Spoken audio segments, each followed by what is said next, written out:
নমস্কার বন্ধুরা, ভারতবর্ষের ৭৯তম স্বাধীনতা দিবসে আমার আজকের নিবেদন দেবেশ ঠাকুরের কবিতা ভারতবর্ষ। ভারতবর্ষ মানে কোনো আর্ট পেপারে আঁকা জল রঙের মানচিত্র নয়। ভারতবর্ষ মানে শুধু হর্ষবর্ধন কিংবা বাবরের বিজয় বার্তা নয়।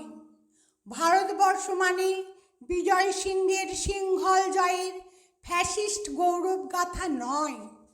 ভারতবর্ষ মানে শুধু মীনাক্ষীপুরম কিংবা জামা মসজিদ নয়। ভারতবর্ষ মানে নেহেরুজির বংশানুবৃত্তি কিংবা জিন্না সাহেবের অলিখিত শ্বেতপত্র নয়। ভারতবর্ষ মানে এক ভালোবাসা, আমার তোমার শব্দের, সঙ্গীতের, জীবনের, আকাশের, মাটির। আমাদের প্রাইমারি স্কুলে কলু খাঁ সাহেব, সাদা দাড়ি, মাথায় ফেজ, ড্রিল করাতেন আমাদের। ডান বাঁ, ডান বাঁ, ডান। সস্নেহ সতর্ক করতেন, বাবা সকল পা আর হাত মিলিয়ে মিলিয়ে ফেলো, মিলিয়ে মিলিয়ে ফেলো। কলু খাঁ সাহেবের গোড়ের মাটিতে আজ ফেরেশতার হাসি ভারতবর্ষের চেরাগ হয়ে জ্বলছে। বদ্র মিয়ার হাতের কর্ণিকে শিব মন্দিরের গায়ে কত ফুল কাটা, আর তার জোগাড়ে হয়ে মশলা মাখছে ঈশান বাউরি। নিয়ামত শেখ আর গোকুল মাহাতো এক পাটাতনে ধান ঝাড়ে। সোনালি গোবিন্দ ভোগে খামারে ঠিকরে পড়ে সোনালি আলো।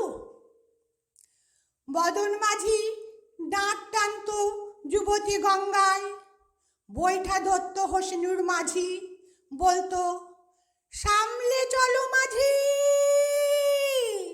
ছামুতে কাঁচা খাকির গাং, সামলে চলো চোরাবালির চড়ার ঘূর্ণি জলার ঘাট, সামলে চলো। আমার ভারতবর্ষে কোনো গেরুয়া রাজনীতিবিদ কিংবা ইমামের নির্দেশিকা নেই। এখানে কোনো সংহিতা হাদিস ছাড়াই কোজাগরি চাঁদের অকৃপণ আলো পড়ে ঈদগার উপর, আর রমজানি চাঁদ তুলসী মঞ্চের গায়ে পূর্ণ আলো দেয়। আমার ভারতবর্ষ মানে রবি ঠাকুরের মধ্যে নজরুল, রবি শঙ্কর আর আলী আকবরের যুগলবন্দি, গণেশ পাইন আর মকবুল ফিদার রঙিন ছবি। আমার ভারতবর্ষ মানে লালন ফকিরের গান।